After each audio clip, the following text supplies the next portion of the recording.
სახელით მამისათა და ძისათა და წმინდისა სულისათა. დღეს წაკითხულ სახარებას განმარტავს წმინდა მღვდელმთავარი გაბრიელი იმერეთის მთავარ ეპისკოპოსი. ბავშვი უნდა გაიყვანოთ ბავშვი. ზნეობიცა მოვალეობასა, ანუ თანამდებობასა, კაცისასა, საღმრთო წერილი გაყოფს ორ ნაწილად.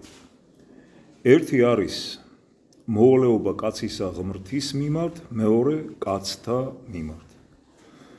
სიტყვათა მათ შინა, რომელნი ჩვენ გვესმა დღეს წაკითხულისა სახარებისაგან, მაცხოვარი მოკლედ გამოსთქვამს, რა სახით არის შესაძლებელი აღსრულება მეორისა მოვალეობისა, ესე იგი მოყვასთა მიმართ.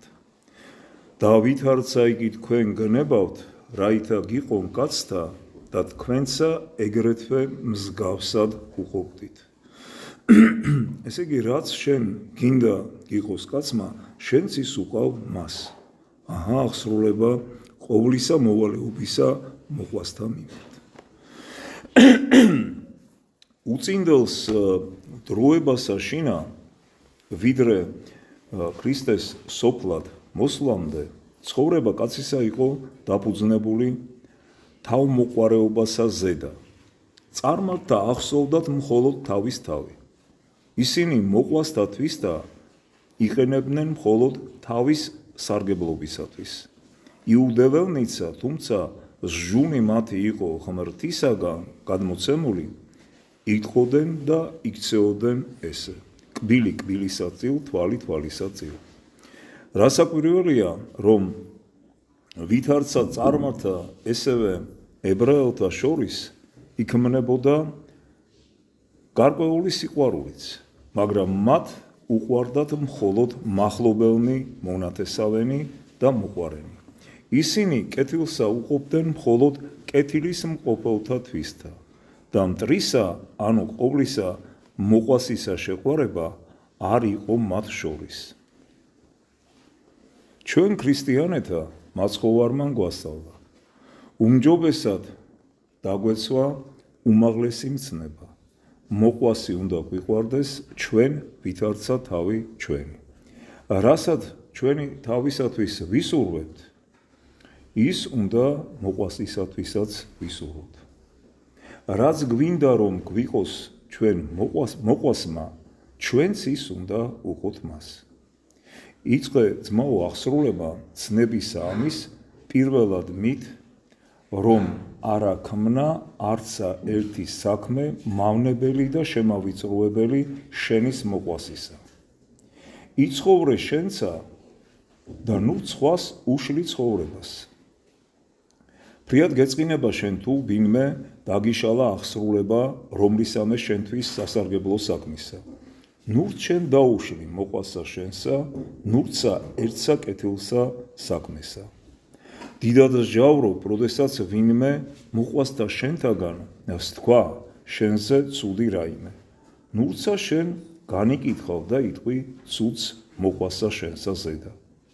მოიშალე ის ცუდი ჩვეულება, რომ ყოველთვის პირმოთნეობითა და მოფერებით ლაპარაკობ მოყვასთა შენთა ზედა. ვინც შენი მოყვარი არის, ანუ მეგობარი, იმაზე კარგად ლაპარაკობ, თუმცა ცუდი იყოს იგი. ვისთვისაც გაქვს შენ უკმაყოფილება, იმაზე ყოველთვის ცუდად ლაპარაკობ, თუმცა კარგი კაცი იყოს იგი. მაგრამ უმეტესად ყოვლისა ის უნდა გახსოვდეს, რომ ყოველი შენი ცოდვა, ყოველი ჯულის გარდახდომა არის მავნებელი და წამახდენელი მოყვასისა შენისა.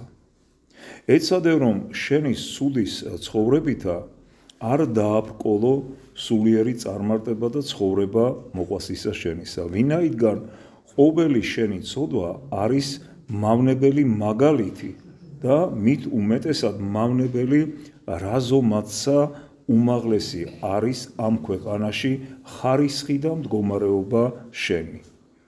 ერთი სიტყვით, ნურცა ხორციელად და უმეტესად ნურცა სულიერად ნუ დააბრკოლებ ცხოვრებასა მოყვასისა შენისასა. მაგრამ ეს იქნება მხოლოდ პირველი და უმდაბლესი ხარისხი ამ ცნების აღსრულებისა. არა თუ არ უნდა დააბრკოლო და დაუშალო ცხოვრება მოყვასა შენსა, არამედ უნდა შეეწიო მას ყოვლითა შენითა ხონითა. ვითარცა იგი თქვენ გნებავს, რათა გიყონ კაცთა და თქვენცა ეგრეთვე მსგავსად უყოფდით. რა ზომა უნდა იხმაროს აქ კაცმა, ესე იგი სადამდე მივა შენი შემწეობა და სიყვარული. ამას გეტყვის შენი შინაგანი გრძნობა.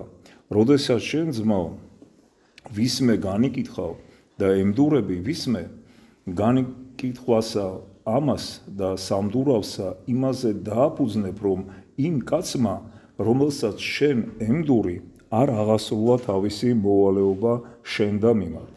არ მოიცა ისე, ვითარცა თანამდები იყო მოქცევად. მასადამე უწინარეს ყოვლისა კაცი მას უნდა ცდილობდეს, რომ თავისი მოვალეობა აღასრულოს მოყვასისა მიმართ ვისისა. მრავალფერი არის მდგომარეობა კაცისა საზოგადოებასა შინა. მასადამე მრავალფერნი არიან მისიცა მოვალეობა მოყვასთა მიმართ მისთა. ვთქვათ, რომ შენ ხარ კაცი მაღალის ხარისხისა, გაქვს ხელში უფლება და მართსაჯულება, მოყვასთა შენთა ზედა. როგორ უნდა იქცეოდე შენ და რა უნდა უყო მოყვასთა შენთა? ამას გეტყვის გული შენი. თვითონ შენ გსურს, რომ ვინც არის შენი უფროსი, ანუ ხელმძღვანელი, იყოს შენთვის მოწყალე, მართლმსაჯული, ტკბილი. შენც ესევე იყავი ქვეშევრდომთა შენთა მიმართ. ვითარცა იგი შენ გნებავს, რათა გიყონ უფროსმა შენმან, ეგრეთვე მსგავსად შენ უკავ უმცროსა შენსა. ან იქნება შენ ხარ კაცი ვაჭარი.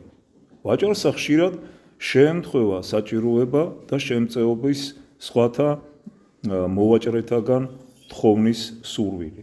თუ თავის დროზე არ მიიღო შემწეობა, თუ ხელი ვინმემ არ გაუმართა, წახდება და დავარდება. ეს უნდა ახსოვდეს მოვაჭრესა და როგორც მას სურს, რომ მიიღოს მეგობრისაგან შემწეობა, ეგრეთვე თვითონ უნდა შეეწიოს მეგობართათვისთა. ერთი სიტყვით, ბრძენი და ღვთაებრივი ზომა მოგცა ღმერთმა. ვითარცა იგი თქვენ გნებავთ, რაითა გიყონ კაცთა და თქვენცა ეგრეთვე მსგავსად უყოფდით მათ. მაგრამ მაცხოვარი მოითხოვს ჩვენგან კიდევ ამაზე უმაღლესსა სისრულესა და სათნოებასა. იგი გვამცნობს ჩვენ, რათა ესოდენ სავსე ვიყოთ სიყვარულითა და მოწყალებითა, რათა ვაჩვენებდეთ მოყვასთა ყოველსა მოწყალებასა და შემწეობასა, მაშინაც, როდესაც მათგან არ მოველით ნაცვლად გებასა. უკვე თუ კეთილის მყოფელსა თქვენსა კეთილს უყოფდეთ, რომელი მადლი არის თქვენ და რამე თუ ცოდვილნიცა ამას უყოფენ, ხოლო თქვენ გიყვარდეთ მტერნი თქვენი და კეთილსა უყოფდეთ მტერთა თქვენთა. იყვენით მოწყალენი, ვითარცა მამაი თქვენი მოწყალი არის. აჰა, ვითარცა სისრულესა მოითხოვს ჩვენგან მაცხოვარი. ვრცელი გზა გვიჩვენა ძმანო ჩვენ მაცხოვარმა.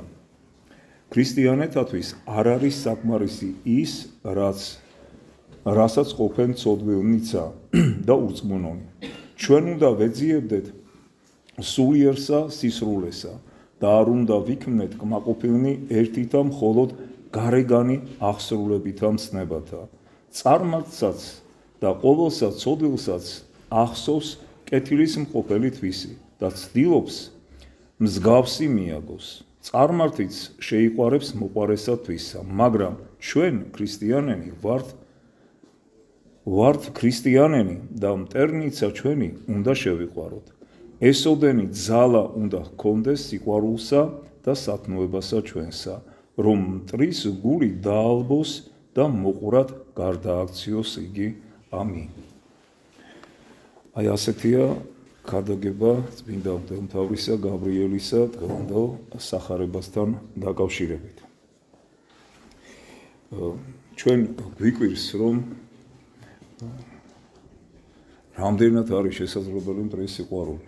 მაგრამ ჩვენ გვაქვს წინ უამრავი მაგალითი წმინდათა ცხოვრებიდან.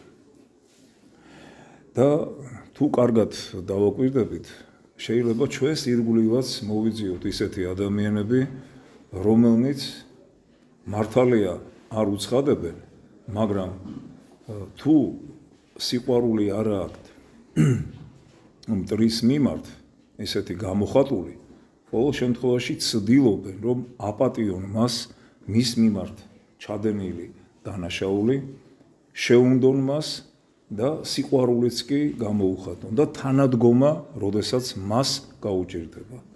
ასეთი უამრავი მაგალითი გვაქვს ჩვენ წმინდათა ცხოვრებიდან და ჩვენს ირგვლივაც მე მაგალითად არაერთი მინახავს ესეთი ადამიანი და გაოცებულიც კი დარჩენილ ვარ ჩემი მცირედ მორწმუნეობის გამო, რომ არიან ასეთი ადამიანები ჩვენს გვერდზე, ვინც ასე ფიქრობს, ასე აკეთებს. მას საოცარი ტრობა გამოუხატა, შეიძლება მოყვას მეგობარმაც კი. ისე რომ გული ატკინა, დაამწუხრა, შეიძლება დიდ განსაცდელში ჩააგდო, მაგრამ ეს ადამიანი ცდილობს, რომ პირიქით მას კეთილი საქმე გაუკეთოს და გაჭირვებაში უკვე ჩავარდნილს თვითონ დაეხმაროს. აი ესეთი მაგალითებიც არაერთი მინახავს. ასე რომ არ არის ეს ძნელი, მთავარია ჩვენ მოვინდომოთ და უნდა გვახსოვდეს ყოველთვის, რომ ჩვენ ვართ ქრისტიანები და არა წარმართები. ხოლო რაც შეეხება არჩევნებს, ძალიან ბევრ კითხვას მისვავენ, მეც ალბათ თქვენს ფიქრობთ ამის შესახებ, როდესაც მოდის ესეთი მნიშვნელოვანი არჩევნების დღეები, ბუნებრივია ადამიანები ფიქრობენ, რა ქნან, როგორ მოიქცენ და ასე შემდეგ. ჩვენ კიდევ ერთხელ მინდა ვთქვა, ეკლესია არჩევნებში არ ვერევით. პოლიტიკურ მოღვაწეობას არ ვეწევით. მით უმეტეს დღესდღეობით ახლა ისეთი ვითარებაა, რომ ძალზედ მძიმე, ძალზედ რთული, არა მარტო ჩვენთან საქართველოში, არამედ მთელს მსოფლიოში ხედავთ როგორი ომები მძვინვარებს და რა კატასტროფა ემუქრება კაცობრიობას. ამიტომ ჩვენი როგორც ქრისტიანების მოვალეობა უნდა იყოს, რომ ხმა მივცეთ ყოველთვის და ხარი დაუჭიროთ ღვთის სიყვარულს, ზნეობას, სამშობლოს სიყვარულს, ადამიანის სიყვარულს, ჩვენც ასეთნი უნდა ვიყოთ და ვინც ამას ამბობს და აღასრულებს, ასევე მას უნდა დაუჭიროთ ხარი. ადამიანი, რომელიც ღმერთს გმობს, ან ადამიანთა კრებული, მართლმადიდებლობას თავს ესხმის. ხედავთ, ამბობენ კიდევაც ვერ მალავ. მიუხედავად იმისა, რომ რაოდენ წამგებიანია მათთვის, იმდენად არიან ისინი, აი ღვთისმგმობი ადამიანები და ღვთისმბრძოლი ადამიანები, რომ ვერ მალავენ და ამბობენ, რომ მართლმადიდებლობა თურმე სიგნალია. ასევე ადამიანები, რომლებიც LGBT დროში დადიან. შეიძლება ეხლა ამ წუთას ზოგიერთი ქართველი პოლიტიკოსი არ ამბობს ამას, რომ LGBT დროშა უნდა დაიჭიროს, თუმცა ხელის მოწერები უკვე ბევრი აქვთ გაკეთებული, მაგრამ როგორც კი შესაფერისი დრო დაუდგება, აუცილებლად დაიკავებს LGBT დროშასაც და კიდევ დაავალდებულებს სხვასაც, რომ LGBT დროშა დაიჭიროს. ანუ უზნეობაში ამყოფოს თავისი თავიც, თავისი მოყვასიც და მთლიანად ერიც. ამიტომ ამის მიხედვით უნდა გააკეთოს არჩევანი ადამიანებს.